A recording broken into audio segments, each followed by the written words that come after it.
हाँ तो भाइयों, आज की इस वीडियो में अपन बात करने वाले हैं ओपनहाइमर के बारे में। एक ऐसा वैज्ञानिक जिसे फादर ऑफ न्यूक्लियर बॉम्ब भी माना जाता है।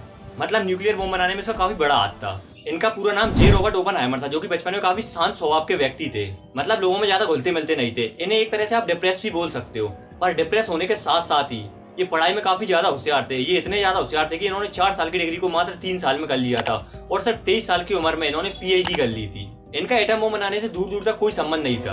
और इनका पॉलिटिक्स में इंटरेस्ट तब जागा जब हिटलर का अत्याचार पीक पर आ गया। उस समय हिटलर के अत्याचारों को देखकर काफी बड़े बड़े साइंटिस्ट जर्मनी छोड़कर अमेरिका भाग रहे थे। और उसी समय अल्बर्ट आइंस्टाइन को एक खबर लगती है कि हिटलर न्यूक्लियर बम पर काम कर रहा है। जैसे ही उन्हें इस बात का पता लगा तो उन्होंने तुरंत अमेरिका के प्रेसिडेंट को एक लेटर लिखा और इन सबके बारे में बताया। ऐसा सुनकर ही तुरंत प्रेसिडेंट ने वहाँ के वैज्ञानिकों को एटम बम पर रिसर्च करने के लिए आदेश दे दिया। कई लोग तो ऐसा भी दावा करते हैं कि अगर अल्बर्ट आइंस्टाइन वो लेटर रूजवेल्ट को न लिखते तो शायद एटम बम कभी बन ही नहीं पाता।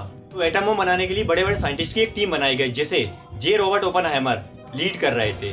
16 जुलाई 1945 यही वो दिन था जब न्यूक्लियर बम की टेस्टिंग करनी थी।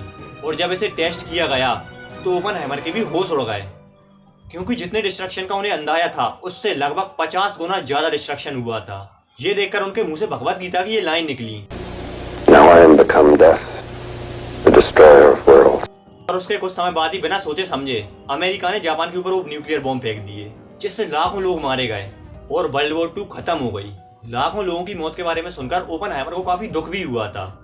और अभी तो एक इंटरेस्टिंग चीज, आपको लग रहा होगा कि ओपनहाइमर ने अमेरिका के लिए परमाणु बम बनाया तो उन लोगों ने उनको प्राइज वगैरह दी होगी, लेकिन नहीं, इसका बिल्कुल अपोजिट हुआ। क्योंकि उसके कुछ समय बाद ही सोवियत यूनियन ने भी अपने न्यूक्लियर हथियारों की टेस्टिंग कर दी, जिसके बारे में पूरी दुनिया को पता चल गया। और इन सबका सीधा सा गया ओपनहाइमर के ऊपर, क्योंकि किसी और को इसके बारे में पता ही नहीं था।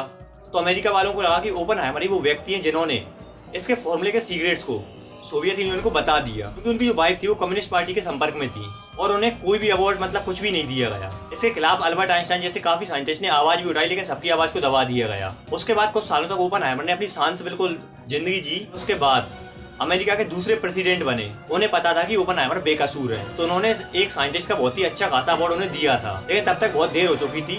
ओपनहाइमर कैंसर के शिकार हो चुके थे और फिर उनकी डेथ हो गई। उनकी लाश को एक बीच पर बहा दिया गया था और उस बीच को आज ओपनहाइमर बीच के नाम से जाना जाता है। गाइस, ऐसी शॉर्ट वीडियोस देखने के लिए आप चैनल सब्सक्राइब कर सकते हैं।